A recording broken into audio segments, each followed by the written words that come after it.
Paul Brown said to me, son, act like you've been there before. And I'm thinking, wait a minute, I just barely got on the field. I hadn't been there before. So I'm glad to be part of that trend.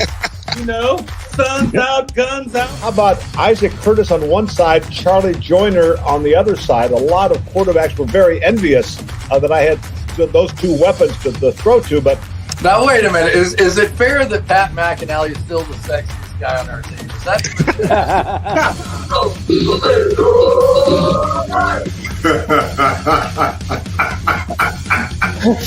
You got me there. You got me good. Donald, how you gonna be in that video not represent with a chain? Your chain goes, man. I got mine on. I'm ready to go. Oh, that's great. That's priceless. There are two guys that I think it's a travesty that are not in that Hall of Fame. Ken Riley and Ken Anderson. Yeah, sure. Let's put the backdrop on, Jamie. See if Marissa's okay with it. Yeah, I got her backdrop. Starting the Canadian fan club up here for you. That is so funny. My last touchdown, and that's what Joe Burrow's going to end up like if they don't start protecting his ass. It's going to be the next David Klingler, David Klingler stuff. There's no Spanish-speaking people here, very few. So we, fast forward, we go to the Super Bowl in Miami, and the word was the Bengals have two big Mexican offensive linemen. They don't know how to speak Spanish. So I got down there and started doing these interviews in Spanish, and they're like, "Wait, we heard you don't speak Spanish."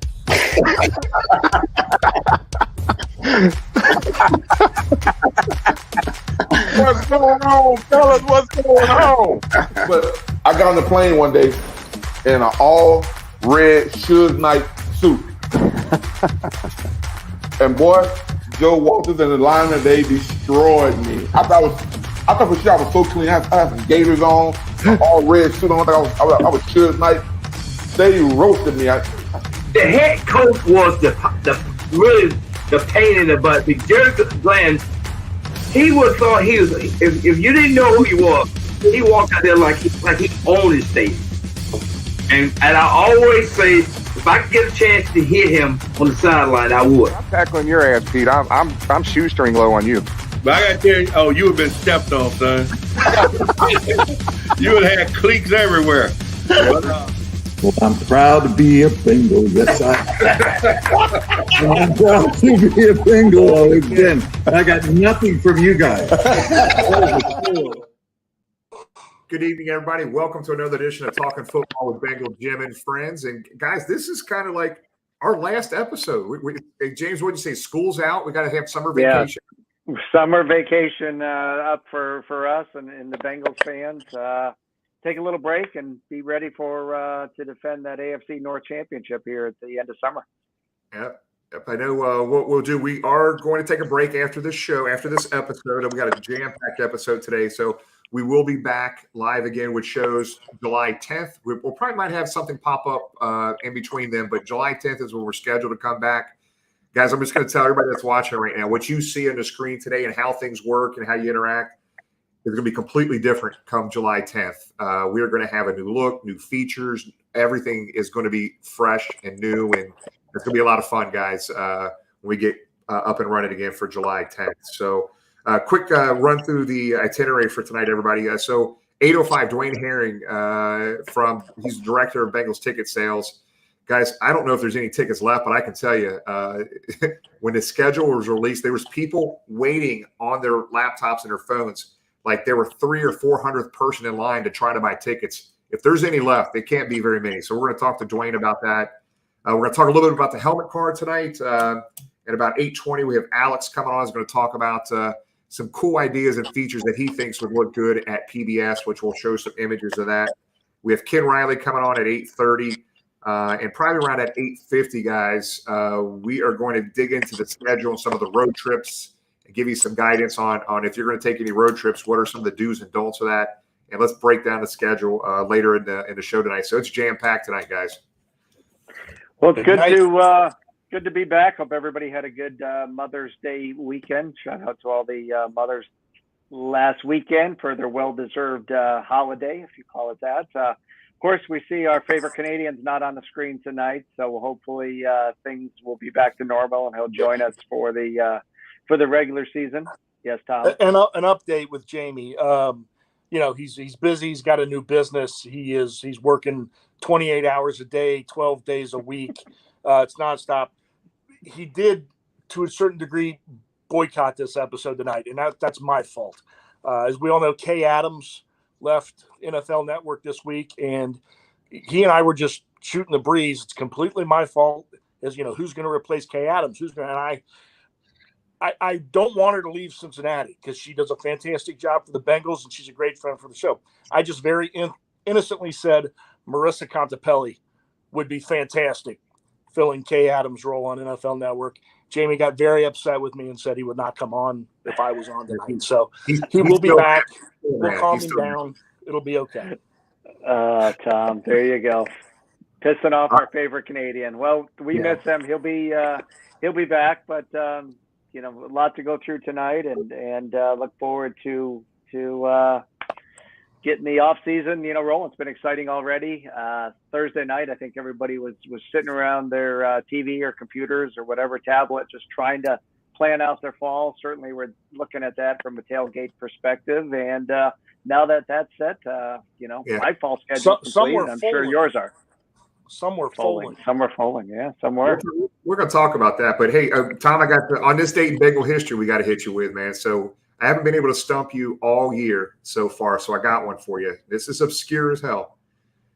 May 15, 2007, there was a little bit of an overhaul for our defensive line. The big signing from a year or two prior to that, 2007, was Sam Adams. Sam Adams, the nose tackle, was released.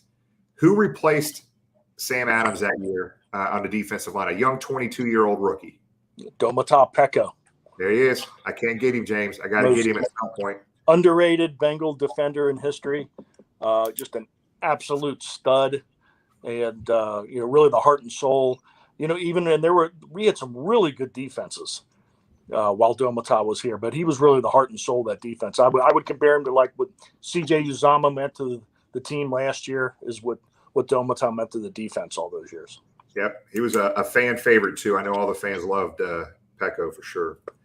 So, all right, we got Duane in the waiting room. I don't want to keep him too long. He's going out of his way to be with us tonight, which is a really cool thing. So let's bring on Duane. Duane, welcome to the show, buddy. How you doing? Hooday, Jimmy. How are you?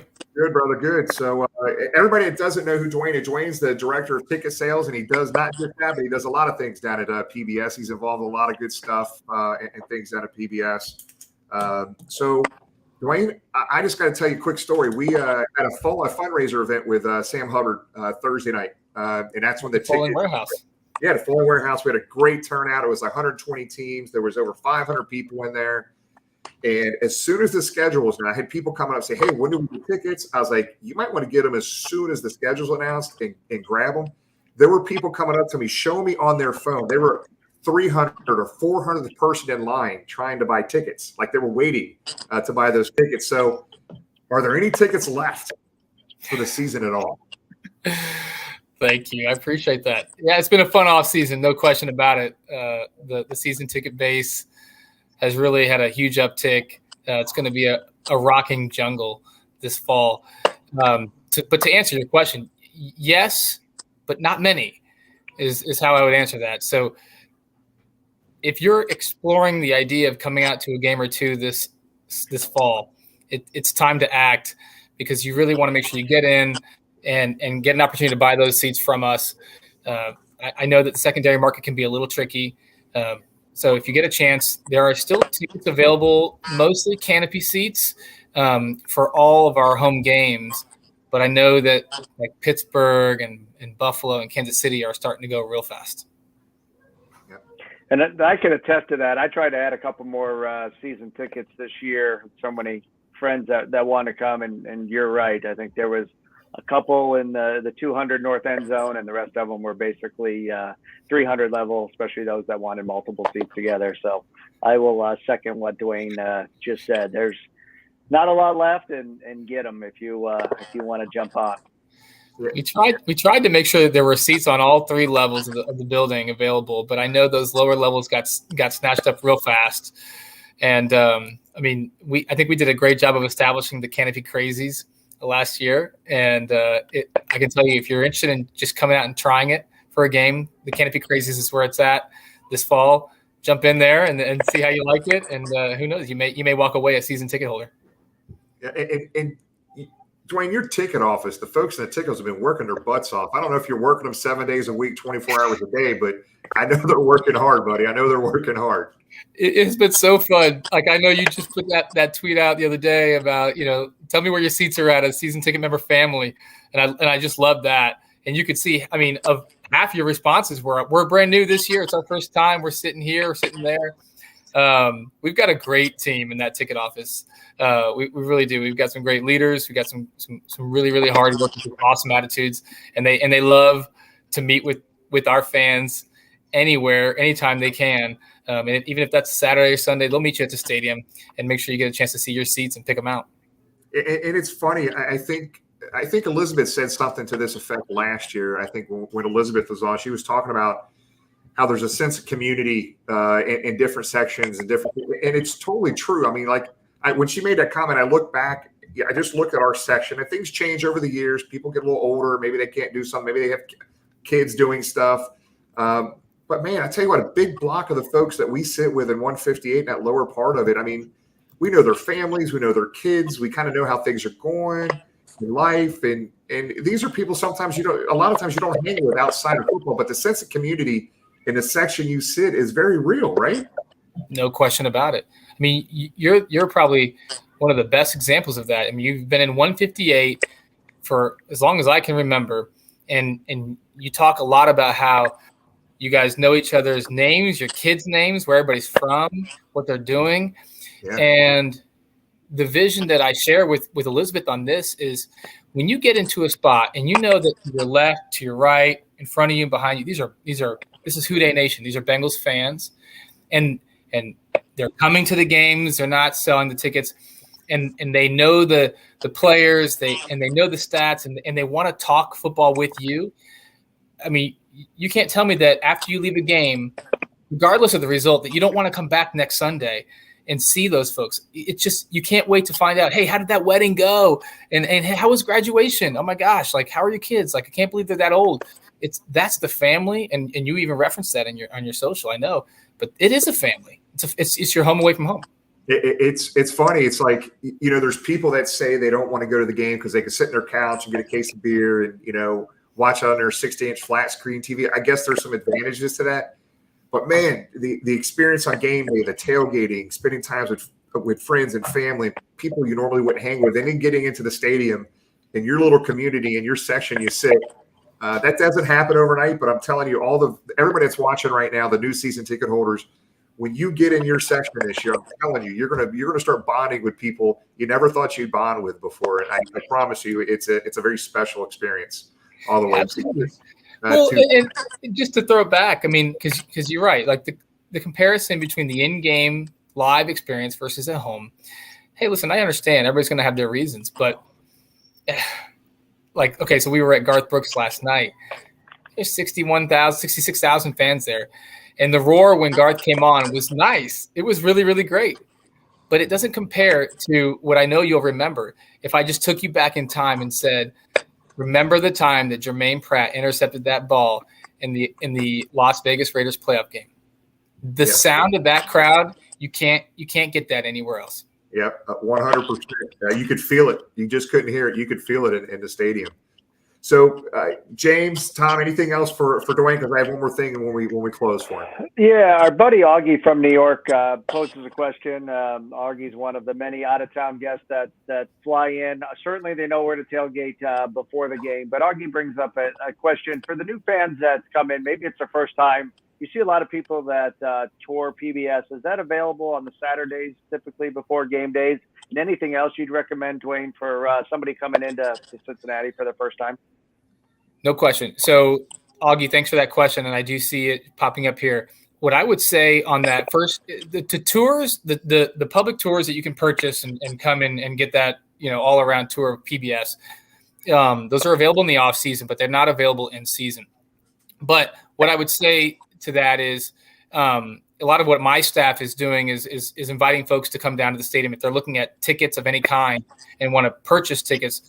We can do that kind of thing. It's just, it gets real tricky when we get close to game day. NFL security rules really prohibit our access to the stadium, especially leading up to a game at home. From the travel portion side of that, Augie, give our office a call. I know Jimmy knows the number, but I'll say it, 513-621-8383. Give us a call tomorrow because we can help. I would love to know which game you're thinking about, because if there's enough fans interested, we could probably get in touch with our travel and hospitality partner on location to see if they'll put something together. That's very cool. I think, Duane, I know this is something I think every NFL team is challenged with right now. I'd like to be able to share this, and if it's just share what you're able to share. So we have, Craig Johnson, a good friend of the show here. We have 2 seats right behind us in 158. Every single game, there's a different fan sitting there. Sometimes it's Bengal fans, sometimes it's not. And we try to find out because we want to snatch those seats up for Bengal season ticket holders. It's a problem across the NFL. So Craig's question here, this is a great question. How do we help with that? Because we want them in Bengal fans' hands. Yeah, Jimmy, it's there's not a perfect answer, but I'll go into it as much detail as I can. First and foremost, we absolutely share that same vision. We want 67,000 screaming Bengals fans in Paul Brown Stadium every Sunday, or Thursday, or Monday, depending on the season. And this year we've got plenty of those. We go to great lengths to try to ensure that folks are purchasing with the intent to coming to the games. We do the best we can on this. And certainly when the team makes a run to the Super Bowl like we did, they come out of the woodwork and they're looking to purchase to try to resell. Well, that's not what we're about. These great seats, the ones right behind you, it crushes me to hear that that's something that somebody is looking to try to resell. And again, we look into every scenario. There are certain things that we can't get into with like COAs at our stadium, but I will tell you that as best we can, we try to limit the number of seats out there on the secondary market and just make sure that tickets are available through Bengals.com and people who are buying them are coming to the game because they want to wear orange and black just like you do and sit next to you, and they want to hear from you guys as season ticket numbers, schooling them on the experience at the Jungle. Yep, I'm with you, brother. We whatever we can do. Go ahead, Tom. No, just was agreeing with him. I got one thing for him, but go ahead, Jim. Fire away. No, go ahead. No, Duane, your staff, the season ticket staff, worked their tails off this year, but not just this year. I want to thank you for the pandemic year and the year before that when things were not so good. It's not that anything was bad beforehand, but you do seem to have a new crop with a great deal of energy, a great deal of optimism, positive. How can I help you? So forth and so on. And it just never stops. Anytime you call, they're cheerful. They're ready to help. And the Bengals front office doesn't get enough credit for that. But certainly that's probably the department that we, the public, deal with the most. So, I hope you can pass that on. I know it'll continue. The only problem was Friday I was coming down with my final payment for this coming year, and I got Garth Brooksed. So I'll be down sometime this coming week with the final payment. So tell everybody I said hi. But no, thank you. And with the Super Bowl, I know that was a more than stressful, 7 to 10 days for you guys and everything. But they handled it with class, hard work, optimism, and they speak to us. They bleed when we bleed as fans. They're happy as we're happy as fans, and it's very refreshing, and it shows, and something this town needs from its sports teams. Tom, you have no idea how much that means. That is huge for us. I know I've got some staff on watching now, and I'll certainly pass the message and the sentiment on to the rest of them tomorrow morning. That's why we do it. We do it for fans like you. Yes, we love our season ticket members, but my goodness, it's so nice to hear the thanks because it can sometimes at times be a thankless job. And wow, that means the world what you just said. So thank you. Very cool. No problem. Hey, Craig, as you asked that question about the scalpers, he's already going to start a GoFundMe. We're going to get private detectives. We're going to hunt these guys down. Where do I donate? Where do I donate? We're going to figure this shit out. We're going to figure it out. I appreciate that so much. Brother, we appreciate you being here. So tell everybody right now that's viewing right now on Facebook, Twitter, and YouTube, do not go to any of the secondary markets. Do not go to any secondary markets until you have no more options within the organization. So where do they go right now? I know they have different avenues to buy these tickets. Yeah, absolutely. I would say you definitely want to jump on Bengals.com or call the Bengals ticket hotline. That's that number that's scrolling across on the crawl, 513-621-8383. The reason why we do that is not, for selfish reasons. It's because, look, when you buy tickets from the Cincinnati Bengals, you do get the best value. The fees, when you compare our fees, which I think are pretty modest compared to fees you'd get on the secondary market, it's unbelievable. We do shop around and just try to compare what the others are having out there. And the names of the sites out there that you can get secondary market tickets on.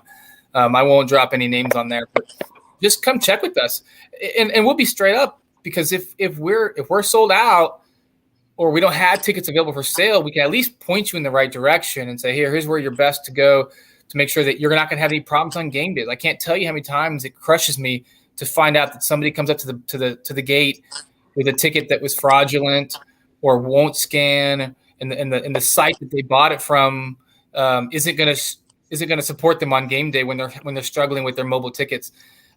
We will absolutely support you. Please call us. Please talk to our team. I'm seeing somebody shouted out Ali Tokar. Somebody shouted out Dylan Volts. These are members of our team. I know Tom knows what we're doing, but we will work our tails off for you. Just come talk to us. Yeah, the payment plan was a game changer for me too, Duane. I like that option. So good. I'm glad. I'm old school. I bring down a check. Hey, that works for us too, Tom. I'm just sorry you dealt with Garth Brooks traffic on Friday. I forgot about Garth Brooks. That's all right. I'll be down later this week. Hey, I thought Tom was going to come down and pay his whole season ticket fee with nickels, quarters, and dimes, all coin. He says I don't. You'll give Tim Kelly a hard time, but he'll do it. He'll take it. He's there every time. And the other thing is, I hope I don't get any of them in trouble. They like talking football too. I know they should probably be working, but they don't mind talking football either. So we all love talk. Are you kidding me? We love to talk football. Hey, buddy, we appreciate you being part of the show tonight. It means a lot, Big Dog. I know people have no clue how hard you guys are working right now. It is unbelievable. It is funny. We're getting dozens of comments now, so we're not going to be able to get them all up about who their season ticket rep is and giving them a shout out. So let them know they are appreciated. The Bengal fan base loves them. We know they work hard. They don't always give us, everything is going to be a yes, but there's some difficult conversations I know they have to have at times. And as fans, we understand, all the stuff you guys are going through with all these tickets. So we appreciate it, Duane. Thank you. And let me take 1 second just to say thank you. You and all you guys, and all of our fans, everybody watching. This has been one of the most rewarding years of my career. And I mean that. And it's been rewarding because of our fans. To see the way that our fans showed up down the stretch in our playoff run, pushing us in quite literally pulling us to that division title against Kansas City, and then to that playoff win. Just unbelievable. And then the support this whole offseason, through the whole playoff run, but even after the Super Bowl, to see just the number of inbound phone calls and emails of support and thanks. The way the city just rallied, unbelievable. And then supporting us by jumping on board and buying season tickets. I am so jacked up to see on September 11th as we open up against the Pittsburgh Steelers and show old and new season ticket members and every fan that comes and joins us. It's going to be epic. So thank you. This was great discussion. You just made one mistake. We don't say the P word on here, the S word. It's the city near West Virginia, just to let you know. I made a mistake. You're no so comment. right. You don't make any comment on it, brother. Duane, we appreciate it, buddy. Thanks again, man. Thank you, guys. Thanks, Duane. Appreciate it. Bye. See you. All righty, Tom. Let's see. Our buddy Augie has a idea for you to help fund the private investigation, or perhaps pay your tickets with nickels.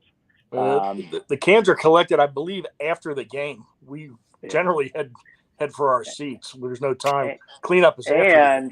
And we thanks to Dell and 16 lots, our Kenny's Day Drinking Lager is now in draft form, not cans as well. So exactly. Just doing our best to help the environment. But thanks to Duane. It's an exciting time to be a Bengals fan. Kudos to the season ticket holders. If you're from far away, you can only make it a game or two. Great. Come on down. It's going to be a fun season. Stay tuned to all the escapades at the tailgate that we'll announce as we get closer to the season. And also, when we come back in July, we're going to have a feature for those that are outside of Cincinnati and where they can look to stick together with Bengal fans and watch the game. But Augie, I appreciate the suggestion. Jamie wanted me to pay in Canadian dollars, but so the famous loonies, the loonies, yes. Yeah. All right, let's get to some. We got a bunch of other stuff to get through here, guys. So I know I'm getting a lot of people asking already about the tailgate. Just to be very clear, we are in the process of some serious planning right now for tailgate for the upcoming season. How do we accommodate the crowds that we expect? What's going to be new? How are we going to tie things together? There's all kinds of things coming, guys. Bear with us. It's not going to be something we're going to be announcing over the next 30 days, but we're getting close to making some very serious and very big decisions about the tailgate. Stay tuned. This tailgate only gets better every year after year, and this year will be no different. So how we top what we did last year, I don't know, but we got some great things we're talking about. We got a planning session coming up here, and we'll get all that hammered out and communicate that to you guys here as soon as we can. Let's hit on. We got Ken Riley coming up at 8:30. So let's hit on one more thing before Kenny comes on. Let's talk about.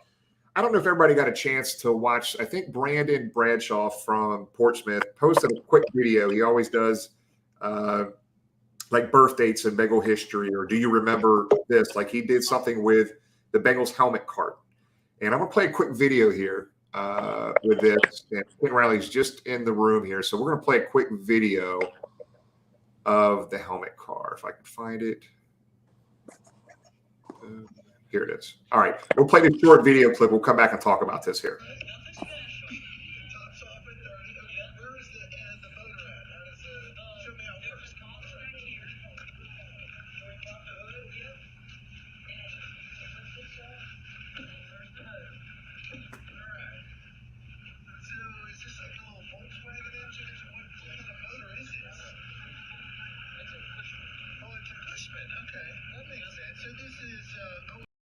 That's probably good enough to give you an idea, right? So those of us that were around during the 80s, and I don't know if that went into the early 90s, Tom, but the helmet cart, you didn't want, as a player, you didn't want to see the helmet cart. A helmet cart was coming on the field, taking off injured players. Every NFL team got one of those vehicles, I think from the NFL, whatever sponsor that made those things. Yeah. So basically that thing's still around. That video you just saw was a gentleman named Statman. He's from B105, a local radio station here that went out to the east side in the New Richmond area, if I'm not mistaken, and did a quick interview with that. But that Bengals helmet cart is still around today. It does parades, some charity events.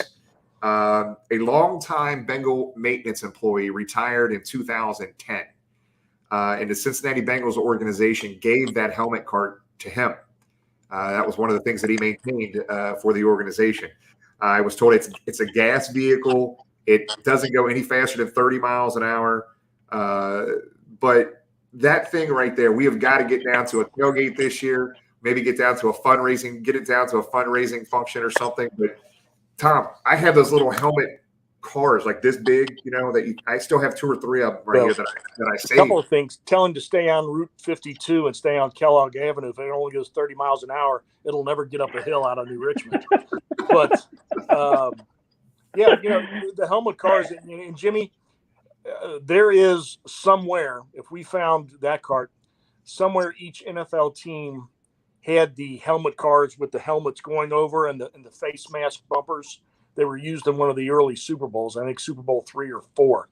Yeah. There was a Bengals one, the old one with Bengals on the helmet. Yep. Somewhere, because I know there was a feature a few years back, what's now the Washington Commanders, but the Washington one somebody had, and I believe like the Atlanta Falcons one somebody had, and maybe like the Rams somebody had. So if anybody knows where the original one is from about 50 years ago, Bengal Jim's in the market for it. It's funny. So those carts were used at one of the halftime of the Super Bowl. Right. Every team, and I remember they had, and again, I wasn't there for that. I just saw videos, so I don't want to make anybody making old people jokes to me right now. So, but I remember they had like cheerleaders on front of the cart as they were driving around the Super Bowl as they were doing the show, and it had the old Bengals block helmet, block winners on the side. So, Tom, I forgot about that one, bro. We got to find that. We found the one from the 80s and early 90s. We got to find the one from the 70s. Yep. And we'll ask Ken Riley about it. I'm sure he drove that damn thing to Houston. He's probably along those lines. I don't want to say we made it happen, but we pushed the Ring of Honor pretty heavily last year, and we saw it come to fruition. And of course, Ken's dad was in there, along with 3 other greats in Bengals history. We need this Bengals cart for the Bengals Hall of Fame. The baseball team down the street has a pretty cool Hall of Fame. How about that's the next thing we push for, the Bengals Hall of Fame, and we'll find that cart from 50 years ago and have that front and center when you walk in. The one from 50 years ago is fine, but the current one that Jimmy found, it's in New Richmond. Yeah, I got to say, and Jimmy can attest to it. He was there. Riverfront Stadium's AstroTurf claimed an awful lot of knees that cart hauled guys off of. Poor Kevin Walker, who I think would have been a longtime stud linebacker. Joe Walter, I think, blew out both knees. One there, and I think the other one was at Veteran Stadium, which, was another god-awful surface with, concrete that they painted green. There were a lot of knee injuries that cart hauled out of there, a lot of shattered Bengal fans' dreams and anxious times. It probably hauled our old quarterback out in January 2006 in the playoffs. Right. But, yeah, definitely we got to get the block helmet one because that'll have nothing but positive memories. Right. James was right. Let's hey, you know what? Okay, Luke, that's now. I knew you guys would be talking trash about me being old, man. That's all right. It's all right, Luke. I love you, buddy. All right, let's ask Ken here. Ken, what's going on, big dog? How you doing, buddy? Hey, how you guys doing? We know you have Good to see you, Ken. You have that thing in your garage, don't you? That helmet cart. Hey, I wish I did. That was cool back in the day. I remember those carts. All the teams had those different carts out on the field. Oh, that's good stuff, man. How you doing, buddy? Good seeing you. How's family? Everybody good? Yeah, everybody's good. Everybody's good. Thanks for asking. Good, buddy. Hey, so let's kick this off. So I know our buddy, real good friend of the show, Josh, has started a new company, and he's doing bobbleheads. So he just got done kicking off the Anthony Munoz bobblehead. He's doing a series called Bengal Legend. And I don't know if you guys, anybody that is watching right now, if you didn't get a chance to get one of the 288 bobbleheads for Anthony Munoz, these are some of the nicest bobbleheads you will see. So he's got a series coming out for the rest of the year. You go to Cincy Bob's on Facebook, and you can pre-order this. But we have the next one. It's going to go Munoz, and in about 2 or 3 weeks, you're going to see this one pop out. We got the Rattler coming here, guys, and this is I don't have a bobblehead of Ken Riley. This may be the first one. I don't know, but I'm telling you, I cannot wait to get this one. And Ken, I know you talked to Josh. I know we got some stuff coming, but that's got to be cool for you and the family. Very cool. Every time I see, like, you guys always have some of the coolest memorabilia, but that one, I've never seen one. So very excited and just love it. That's good stuff. All right, so let's talk about a few. We got a couple things we want to hit on with you. I want to start this off with the video that you had posted here this past week, and we're going to get into a little bit of Hall of Fame talk as well with some changes going on in the Hall of Fame with seniors. But this video that you played, I know you and I have talked. We have talked many times, but I never saw this, man. So I'm going to play this short video, maybe about a minute video clip. That Ken Riley posted on social media this past week. Take a look at this. Ken Riley, the Raptor, number 13 for the Cincinnati Bengals. Here's a few of his interceptions on the table here. This is some guy's entire career, which would be considered a good career, but this is just a quarter of his balls. Here's the 53rd ball, 58th interception, 59, 60. This was the game winner that he had against Cleveland. He scored a touchdown on that one. 61, 62, 63 against the Steelers, 64, and here's his final interception, number 65. And here's some of the other balls through the years. Number 5 all time. Let's go. Pro Football Hall of Fame, what you waiting on? Hold on. Before we make a comment on this, guys, I'm going to play one more video that ties in that I think is the 53rd interception for Ken Riley here, which is which I'll hold a question for Tom. We'll test Tom again after this short video. Intercepted. Ken Riley at the 48-yard line.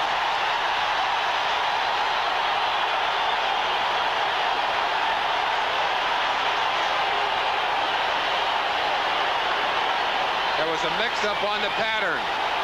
Ferguson can't believe it. Two of his receivers came right together in the same area, and that brought the defenders right in there. You see Ferguson saying, what the heck is going on here? Cribbs was one of the receivers. I think maybe Lewis the other one on that side. But watch this. The two receivers will be side by side. Look at them right there. The pass into the hands of Ken Riley. The top pass interceptor in Cincinnati history. Riley gets a big one in the playoffs. So that was Tom. What was the significance of that game and that interception in Cincinnati football history? That was the first home playoff game in the history of the franchise. It was the first playoff win in the history of the franchise. So the significance of the interception, it put us in a position to get the lead that they never relinquished that day. Yep. So Ken, that football video, when you posted that, I know you had taken your video camera, your phone camera, like last year, and shown some of the memorabilia that you have from your dad. But that football thing made an impact on me, man. Good grief, man. So, but are there any of those footballs, Ken, that your dad talked about? Like one interception might have been more special than another. Were there any conversations your dad had with you about any of these? No, actually, how that came about, I just went home for Mother's Day, and every time I go home, it's like a kid in a candy store because I actually just go back and start finding stuff, and I'm like, she had all these balls there. I kind of forgot about them because he had them, and just growing up, I would see them, but it was just some of his items. So when I went home this past, I'm like, man, look at all these balls, and I'm like, I got to do something with them. So I brought them back to Houston, and now I'm going to have shelves built, and they're going to be all around the room behind me here. And it was just timing. I saw your video when you had posted, that the Bengals clip, the Bills clip there. So I was like, man, this is some awesome stuff. And you can see some of the balls that were had stripes on them back in the day, and some that were kind of worn out. So my wife's going to help me kind of number them, get them organized. But it just, when I started thinking about it, I'm like, man, this is only like a quarter of the balls, and that's a lot of interceptions right there. But to think of just 65, I still just marvel on the amount when I think of 65. And it's just crazy. Yeah, Tom? Yeah, Ken, looking at all those balls, one question. When a great player, a Hall of Famer, has his last game, normally it goes out with a lot of fanfare. I was there, for your dad's final home game at Riverfront when he was honored at halftime. But a Hall of Fame quarterback in his last home game as a New York Jet not only got it handed to him by your dad, picking Joe Namath off 3 times. It was so emotional and so special the Jets had to bench Joe Willie Namath because your dad nailed him 3 times. Do you have those 3 balls by chance, or? I don't know. I have to actually go back. I really haven't had a chance to go back and really look at them because there's some inscriptions on there have kind of faded. So I'm really going to have to go and look at it. But that is one of the interceptions. Well, those are one of the 3 interceptions that he talked about all the time because it was actually he got 3 and ended up with 9 that year and led the conference, but still didn't make the Pro Bowl. And he was like, he was all pro though. Yeah, all pro. At the end of the game, they were like, "Oh, you were a shoo-in for the Pro Bowl this year." And then again that year he got snubbed, so it was just typical. But he talked about that year because that was probably one of his best years, and especially getting those 3 against the Jets against Joe Namath was like a highlight of his career. So that was very special. Yeah. So what's interesting, Ken, I see a very familiar piece of memorabilia right behind your right shoulder there with Dad's jersey. But I also see something new added to the wall that I think that might be the jacket from the Ring of Honor induction. Is that correct? Yeah. That's pretty damn cool. Yeah, that's special. And like I said, when I go home, it's so many things. I have shoes that I'm going to probably bring back. And then he has, like, I guess they call them the Oscars, the NFL Oscars, some of his AFC trophies that he has. Like I said, every time I go home, it's just more and more stuff. So it's pretty neat to see as I get older and how special it was. Ken, did you ever, we've talked a little bit naturally off the air, did you ever find that hat that he was wearing in that early 70s photo that we saw? You said it was somewhere in your mom's house. You said you promised to wear it in Cincinnati. And that's funny that you mentioned that, because when I go home too, like all his clothes, I come back like I've been shopping. And he never threw away anything, like the Rattler necklace that I wear. I didn't find that hat, but it. Uh-oh, he looks like he froze up on us.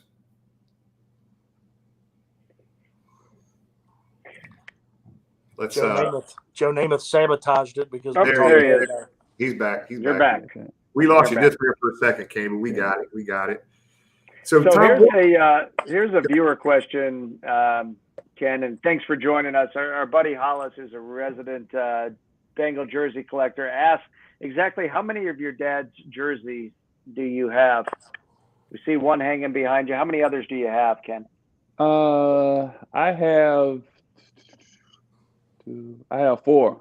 I have one like from like the 70s. They're really the long sleeves come down to your past your elbows, and then I have like 3 of the other jerseys. Like during the playoff run, I was posting those. Those are actual game worn jerseys that I was posting during the playoffs.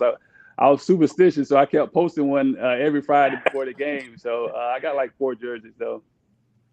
Nice. Good. So you keep going back to your mom's house, and for us fans, it just seems like a treasure trove there. What's been the most interesting thing you've found? Obviously, those footballs were just cool as heck, laid out on the pool table. I think one of the first times we had you on the show, you did a little tour of everything you got on display. But in your mind, what's the most interesting thing you found going through your dad's collection of Bengals or football-related items? Well, it was typical. I saw a lot of game film, a lot of practice film, and he was a student of the game. And that's some of the things that, as I started playing, I realized that, he was so successful because he was smart. He was a student. So he did a lot of studying, and, he had the old reel-to-reel still in the garage too. And he would just have so much game film and practice film, and he would utilize it. And the only thing I couldn't find was his little black book of the receivers and his little notes. If I could find that, that would just be awesome. Nice. I remember him talking about that. That's pretty cool. Yeah. So, hey, Ken, I've got a couple more things for you, man. We really appreciate you being with us, brother. I guess, did you and the family, I know you kept up with the team. I know you've always kept up with the team, right? But how special was this year for you and your family? The playoff run, the Super Bowl, how special was it? Very special. It was sort of like I knew that they would make a leap, and I knew they would be good this year. But to make it all the way to the Super Bowl, it was like, man, it was just a great year. Like I said, it was fun. Every week, every Friday, I would take a picture and post it like, let's go. And it was just fun to watch. On Sundays we get to wear our favorite NFL team. So. I get to wear the Bengals paraphernalia, and then now you get noticed a lot. When I wear it before, people would see it, but it's just like, yeah. But once they start winning, you just walking in the airport, and people like, who they, So it was very fun to see. So a great year, and looking for continued success this year. Yeah, it's something I haven't shared with you. The night before the Super Bowl, we had a massive tailgate party at a brewery. We were renting out a parking lot. We had Coolio there. It was a great night, Ken. And James was there. Huh? Yeah, James was there. Yeah. So Ken, Pat McAnally shows up. Isaac Curtis shows up. a lot of the old school guys showed up that night, sitting at a giant table by themselves, just kind of, and multiple times I kind of snuck in and kind of heard them talking about your dad, man. It was a very cool thing. And when those guys get together, man, they just like talking about reminiscing of the great games and big plays and some of the players they played with, man. And I just love that. So that gives me goosebumps to hear these guys talk about all that stuff. That's one of the reasons we do this show. So we could, those stories could get shared with all the Bengal fans to be able to keep up with that. But one of the things I know that's been, stressful to you and the family and obviously to us as Bengal fans to an extent, nowhere near what you guys have dealt with, it is this Hall of Fame discussion and the bias that goes into this. And the past couple of years, the more we dug into this, there's absolutely bias in this. We know that beyond a shadow of a doubt. We've even had Hall of Fame voters on their show saying exactly the same thing. I think some things are turning in the right direction right now. We had Willie Anderson for the second year in a row get in that room. We have your dad 1 year in that room, then the Final Four, and all of a sudden somehow he's a finalist. The next year he's not. Makes no sense whatsoever. But the Hall of Fame now has come out and said that they're going to increase the number of seniors that are getting in. Ken Anderson brought this up to me at a charity event here last week. But Tom, you want to hit on this a little bit because I think it's a great thing, and I think it's overdue. Well, we're thankful that they've gone from 1 to 3 a year. Truthfully, you look at the overall thing, 3 a year for the next 3 years still isn't enough, but it is so much better.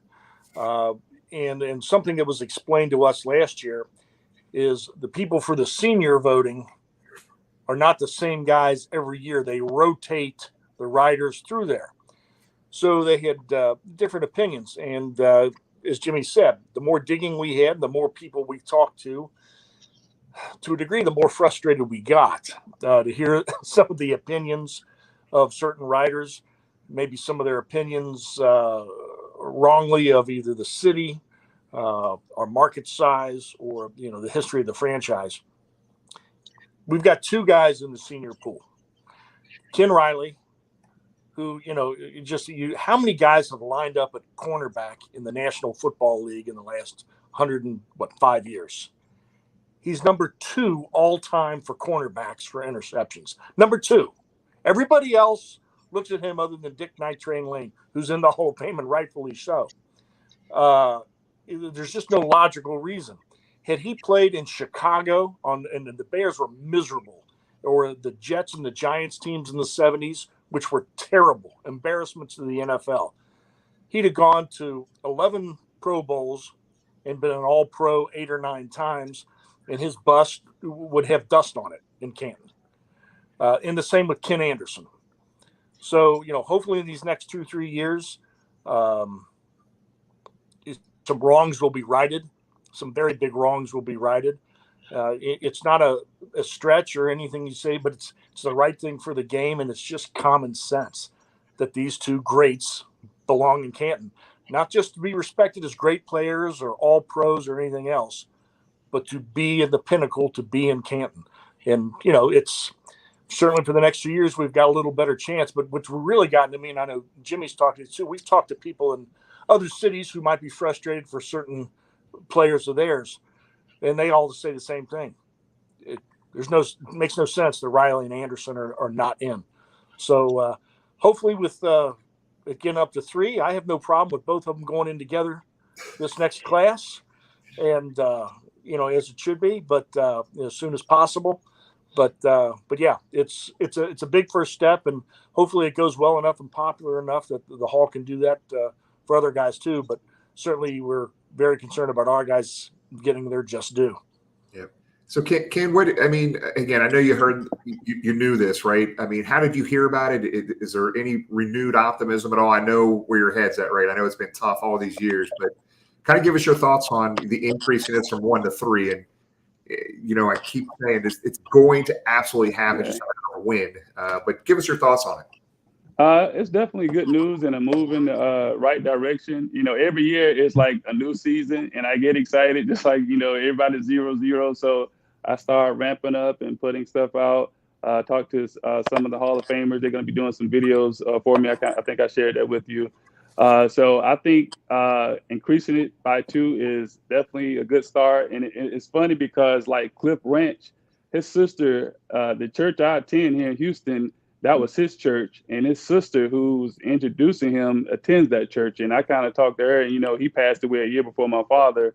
And so it's kind of unfortunate. It's a lot of great candidates also deserving. Like I said, you can go from every team and, you hear the same stories. But I just think that for the Bengals to be around so long and just to have one player in is totally unacceptable. You got Ken Anderson, you got Lamar Parrish, Isaac Kirk. Isaac doesn't even get mentioned, and it's unfortunate. So it's a lot of deserving players, but I think that, of course, I'm biased to the Cincinnati Bengals players, but one is just unexcusable. And like I said, another part of it is this: they're rotating those seniors. How you go from a finalist to not even college being mentioned the following year, it's makes no sense at all. Yeah. Well, I know the one thing that we will keep doing, and I know all the Bengal fans were excited and working really hard to really get this conversation stirred up, not just locally in Cincinnati, but really to kind of drive conversation nationally about it. And that Jungle to the Hall event last June that all the Bengal fans participated in did exactly that. There was podcast and news media and Boomer Esiason on his show. They were talking about that event and talking why is there only one day. So we're doing a similar event this year, a very small scale event compared to what we did up in Canton. It's going to be something we're doing June 25th here in downtown Cincinnati. More information to come out for that to everybody. We should hopefully have that hammered out, the details over the next couple weeks. But again, I mentioned that because we're going to continue this. The goal is the same. The more discussion we get around this for Ken Andersons, the Ken Rileys, the Lamar Parishes, the Corey Dillons, all those guys. That's what the goal is for that Jungle to the Hall event. So that June 25th date, we'll have some more information out to everybody on that. But Ken, we're gonna do the same thing, man. We're gonna continue to beat the drums and fight whatever we can do as a fan base, which isn't much, but we're gonna continue to fight for Dad and all the other Bengal legends that their legacy should be protected in that Hall of Fame, buddy. No, thank you guys. You guys are awesome, and I follow you guys, and I wish I could get up there more. But Jim, I always, even the Super Bowl, you go live, so I be living through you guys. Sometimes I call you during the game. I know you're not going to answer, but I'm calling you, and but so thank you guys for all you do, and it's really amazing. You guys have generated so much. I know y'all are a big part of this social media push that I see all over the Bengals, and the fans are great. And just like I said, thank you guys for, always, pushing and to keep not only my father, but a lot of the other Bengals greats. And it's just exciting to see you guys, the passion that you have. It just resonates with a lot of the players and, the family. So thank you guys for what you do. Ken, we appreciate it. Tell the fans, tell moms, everybody we said hello. We love you guys, and we'll talk again soon, buddy. All right. Thanks for having me, guys. Good day, buddy. Thank you, Ken. Good seeing you, buddy. See ya. Man, I tell you what, he's just class every time you talk to this guy. Tell you what, the apple doesn't fall far from the tree. That's pretty clear there. Right. All right, guys. I hope everybody enjoyed that. We still got 2 more things we want to hit on. We have Alex in the waiting room. We're going to pull Alex in here, so let's get him in here. Oops. Alex, what's going on, buddy? How you doing? Good. Can you hear me good? Yeah, we can hear you. Great. Thank you. Good. So, Alex, let's start off here. And I'm so sorry. I'm not going to butcher your last name. How do you pronounce your last name? You wouldn't be the first. Montuano. Okay. All right. Montuano. Yeah. What is that? What is that? Italian? What is that? It's Italian. It is. Okay. It certainly is. Yeah. Parents born and raised there. So yeah. Got it. But, well, the reason we have Alex on, guys, everybody, this is probably the first time people are kind of seeing Alex for the most part.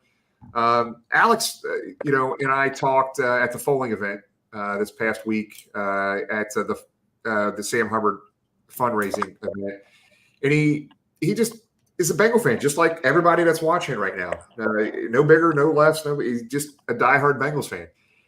And all of us talk about all the different things we want to see at PBS. Like the Bengals organization over the past couple of years has done one hell of a job. The Ring of Honor, the Ruler of the Jungle, the entrance now for the players. I mean, there's so much cool stuff. And it really gets all the creative juices flowing and a lot of different Bengal fans. And Alex, I thought, had a great thing. So I'm going to pull up a couple pictures now. So I'm going to leave the pictures up. I'm going to pull up one at a time. Okay. And I want you to kind of talk about your idea here and your concept. Yeah. So I've had, thoughts in the past, but just touching on what you just said with the recent changes that they've made in the past couple years and the Ring of Honor with Elizabeth, I felt that, okay, this is the time. So that first design there with the Bengal on top of the stadium, I've always kind of wanted something similar to that, but I always had in mind animated, right? The jaw opening up, smoke spewing out, a huge roar, something animated, something that had a wow factor. And so I started doing some research, and I ran across the gentleman who created the sculptures for Comerica Park in Detroit. And if you ever been there or log on and have seen the stadium, they've got 9 tigers around the stadium representing the 9 players on the field. I love it. And now this picture here, the top right, is actually what they have out front of their stadium. And so I thought, man, this is almost exactly what I was talking about. And I know it can be done, right? It's been done there. So I superimposed that one, put it in front of our plaza level, and then I thought, even if we don't create that same version, we can always create something more, more whatever, personal, the fierce, however you want to say it.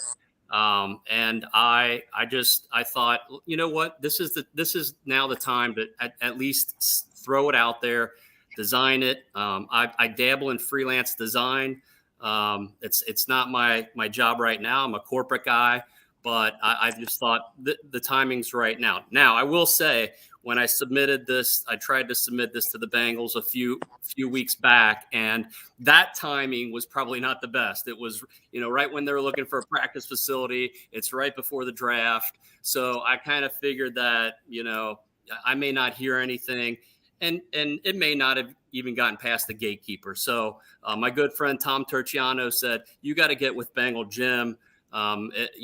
Meet this guy. I'm going to meet him soon. Maybe I'll get him in touch with you. And then it just so happened that I met you the other night. And I think things are about timing. And I really believe that. You were interested in what I had. And so that's kind of where it got the ball rolling, your post. And I'm getting texts and calls. And it's like, wow.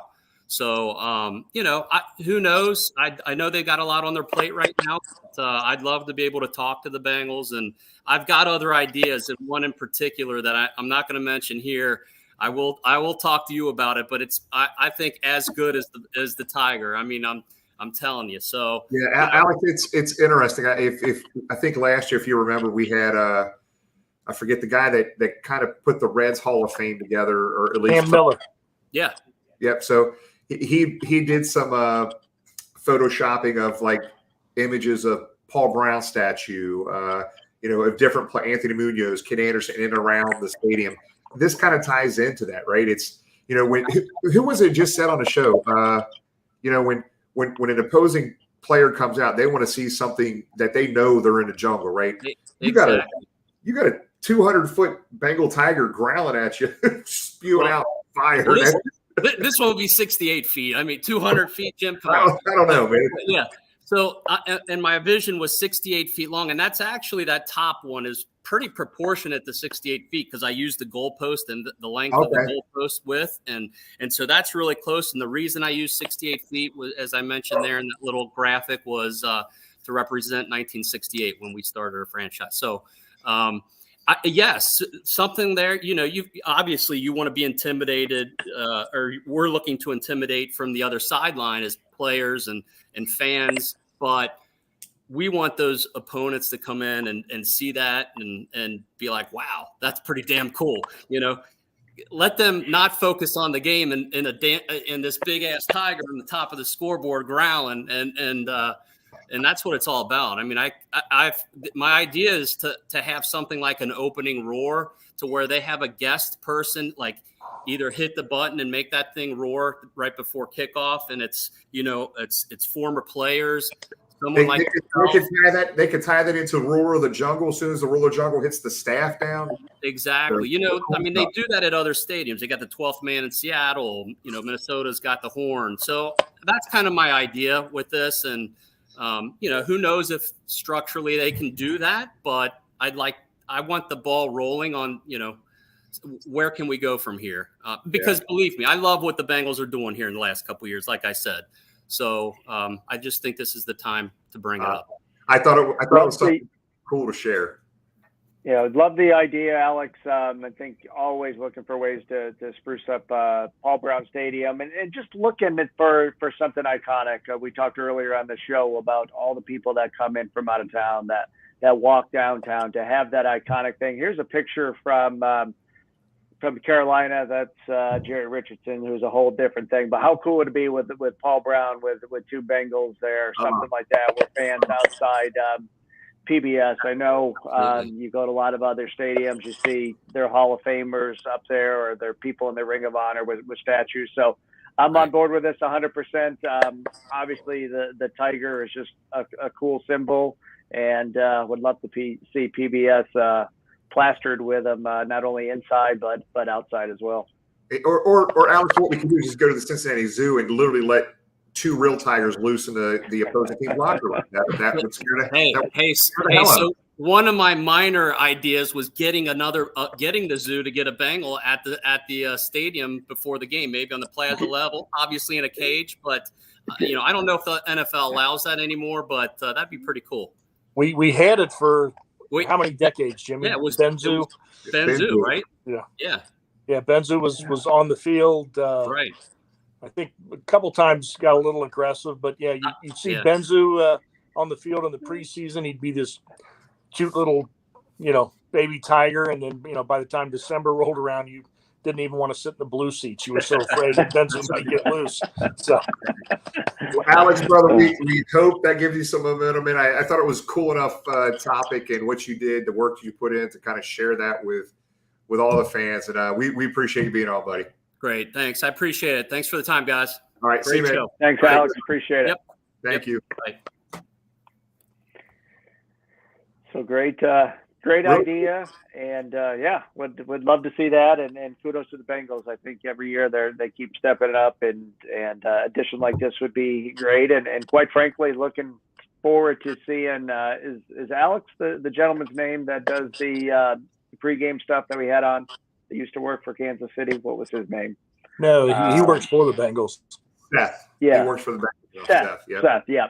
So we had Seth on before last season, talking about all the new stuff, and look forward to see what he has to say. But it's going to be an exciting time at PBS. The tickets are going to be hard to come by. We learned that by talking to Duane earlier. So get your tickets and come down and see. Right now, thanks to Craig, the closest thing we have is the Big Burrow that you can come to our tailgate and see.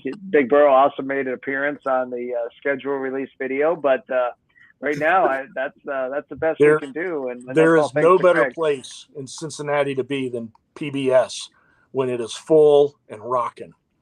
Yeah. Well, let's talk about that, guys. So we let's talk about the schedule. I think that's the last topic. I know we're running a little bit late, but let's hit this schedule, guys. So I'll just pop the schedule up here, guys. Just talk. What do you want to talk about here, Tom? I know I have my thoughts about it, but you guys kick it off. James, you want to go or?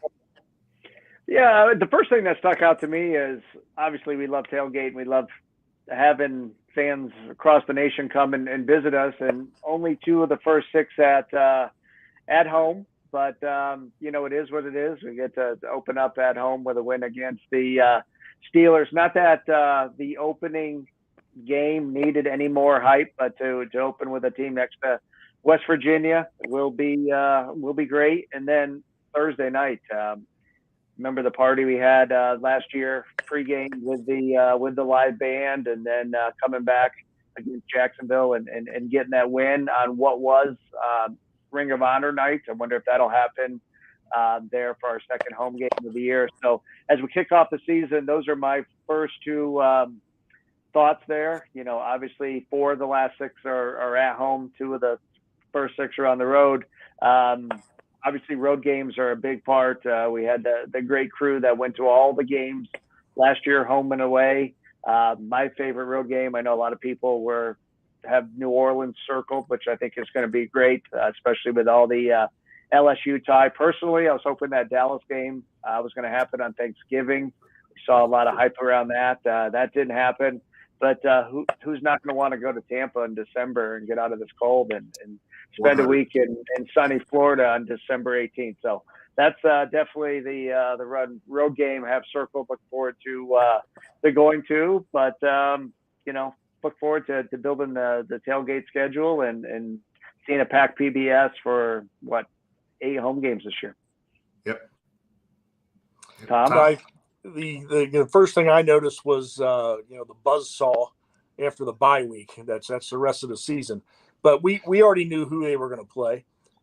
It's going to be very critical that we stay healthy and are healthy that second half of the season. So I like where the bye week is for a week to heal up after that. We for the most part stayed healthy last year and definitely going to need to this year. But the Bengals, I don't think even going into last year they needed to be afraid to play anybody, and we certainly don't need to be afraid to play anybody this year. So let's go, no problem there. I like where the bye falls. I even like where the mini bye falls. We play the Dolphins on Thursday night and have a few extra days to get ready to go to Baltimore and beat the Ratbirds.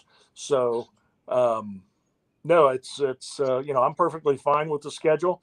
I kind of figured the NFL would give the players a little bit of a break on Christmas Eve, and maybe we would either play at home or play, Cleveland or, the joint north of West Virginia, so they'd have a quick flight home. It's not the end of the world from New England, but be a little bit tougher and a little bit later Christmas Eve for all of them. But, I have no problem with that. And then the 2 very tough games, 2 games at home against Buffalo on Monday night, and then the Ratbirds to end the season. So it's going to be exciting, and it's going to be important for all of us to be there and be loud every single game, every single down. Yep. It's interesting. You hear the people talking about the 5 primetime games. 3 of those are on the road against the AFC North. Not ideal, but at the end of the day, let's just go win the damn games. I do like the last 4 out of 6 being home. That gauntlet at the second half of the year is tough, but 4 out of 6 at home, I'll take that at the end of the year. So I think maybe the NFL kind of a little bit of a makeup with those 5 road games or 3 primetime games on the road. But I'm interested from the 2 of you and even from our fellow fans out there that are watching. Do you guys prefer or like the primetime games, or do you mind, or do you care, or you embrace it? Or well, I you know what? Personally, the short answer is yes. I love it, Tom. But I think for us to get back to relevance, we've heard from the Hall of Fame voters, the national media that, hey, let's be honest, the Bengals play, Sundays at 1 and don't have that national exposure. I think that tide's turning with the run last year, and the more we can get in prime time, the more Joe Burrow becomes a superstar, Jamar Chase, T. Higgins, all those guys. I think that only, helps us. We had that stigma for so long that we didn't play well in prime time. Well, that's gone. And, what's that old saying? No such thing as bad PR, and playing in those primetime games is, you can't get a bigger stage to show off the city of Cincinnati and the Bengals franchise. Jimmy? Brother, just exactly what James just said. My big thing was I love primetime games. And the biggest reason for me is Bengals winning on national stage is huge. But we have to showcase our city, especially the home games, right? Showcasing our city, the best city in the United States. I love home national TV games.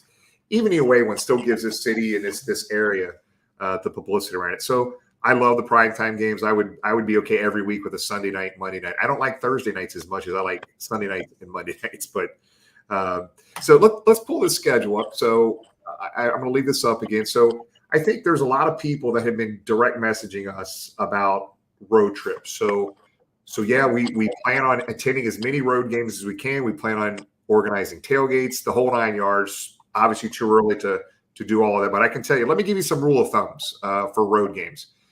I've been doing road games since the early 90s. My first road game ever was 1989 as a road trip, a short road trip up to the city up north. I just texted our buddy Caleb, the traveling Bengal fan, who's hit like 40-something home and away games, or 40-something away games consecutively.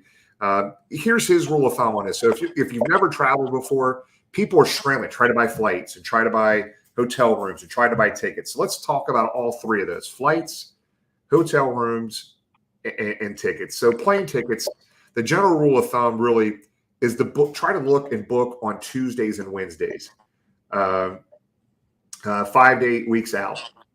Exclude holidays and New Orleans game this year. But plane tickets, the general rule of thumb is to book on a Tuesday or Wednesday, about 5 to 6 weeks out. Take out any holiday and the New Orleans game this year from that matter. Hotel rules, basically kind of general, is the same rules Caleb says, but always be looking for hotels. Deals pop up all the time on hotels. Hotwire, Hopper are his best friends as far as booking hotels. You got to be willing to stay, at a 3.5 star hotel, but you can get hotels pretty reasonably priced. And if you get somebody who's going to share the cost with you, it's even better. But don't rush and lock everything up now, because you're going to pay more for that. Tickets, I'm going to be very clear, guys. I've done the same thing that Caleb's recommending here. The longer you wait to buy a ticket, almost always you're going to be better off, excluding opening day and excluding any playoff games. Any other game, you're best at waiting as long as you can for the tickets to get in the game. I wouldn't recommend waiting till you get to the city to try to buy tickets, because I've done that before without any problems. But James, I know you've had experience around it as well, but I think those 3 tips right there, tickets, planes, and hotels, are rules of thumb to kind of abide by. Yeah, you look at tickets specifically, even going back to the last 2 playoff games, Nashville against the Titans and Kansas City, where we saw Nashville, huge rush, and then they slashed. So a lot of people went into Kansas City for the AFC Championship thinking the same thing. However, it was the exact opposite. They were here and then slowly went up and almost doubled on game day. So it's a crapshoot. There's both ways to play it, specifically talking about tickets. The one thing that has worked out, is come to these gatherings before.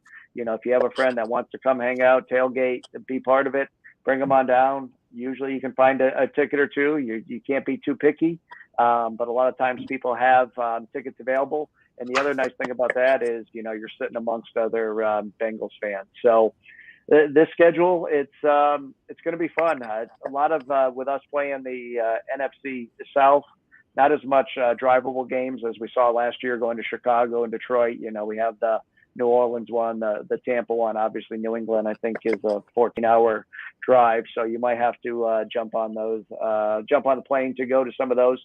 When flying, Southwest is my favorite.